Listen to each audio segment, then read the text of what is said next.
बच्चों, चलिए प्रश्न पढ़ते हैं। इलेक्ट्रॉन न्यून होने के कारण बोरॉन हैलाइड द्विलक के रूप में पाए जाते हैं। चलिए अब हम प्रश्न की मुख्य अवधारणा देख लेते हैं। तो यहाँ पर हमारे प्रश्न की मुख्य अवधारणा क्या होगी? जो बोरॉन होता है वो आवर्त सारणी के 13वें समूह का तत्व होता है। इसे हम बी से प्रदर्शित करते हैं। और जो हैलाइड होते हैं, जो किसी भी यौगिक से हेलोजन जुड़कर हैलाइड बनाते हैं, तो जो हेलोजन होते हैं उन्हें हम एक्स से प्रदर्शित करते हैं। और हेलोजन जो होते हैं वो फ्लोरीन, क्लोरीन, ब्रोमीन और आयोडीन होते हैं। तो यहाँ पर जो बोरॉन के हैलाइड होंगे वो कुछ इस तरह से हम बोरॉन के हैलाइड को दर्शा सकते हैं, BX3। इस तरह से जो है बोरॉन के हैलाइड होते हैं। इसमें जो बोरॉन से 3 हेलोजन जुड़े हुए होते हैं। तो यहाँ पर जो बोरॉन की संरचना होती है, बोरॉन की संरचना कुछ इस तरह से होती है। हमारे जो बोरॉन के हैलाइड होते हैं उसकी संरचना इस तरह से होती है। 3 हेलोजन जो है सिंगल बंध से बोरॉन से जुड़े होते हैं। तो यहाँ पर जो हमारा बोरॉन है, केंद्रीय परमाणु, इसके पास 6 इलेक्ट्रॉन है, सिर्फ 6 इलेक्ट्रॉन है। एक बंध में 2 इलेक्ट्रॉन होते हैं।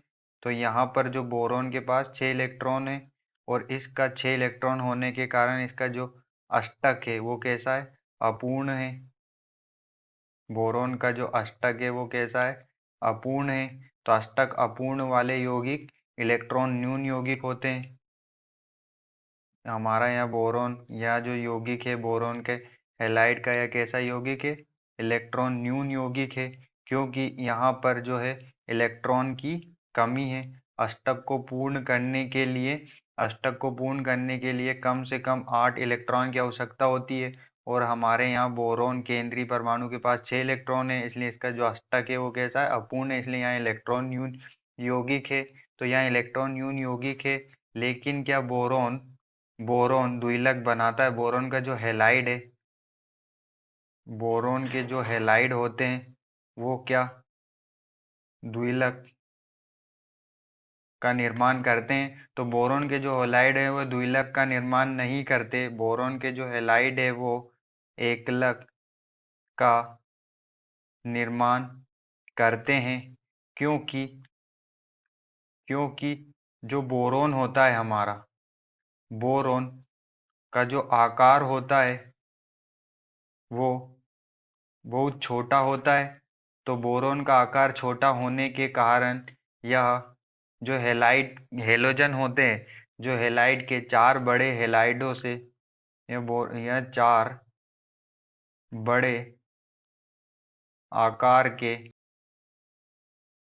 हैलाइड आयनों से जुड़ नहीं पाता है जुड़ नहीं पाता है।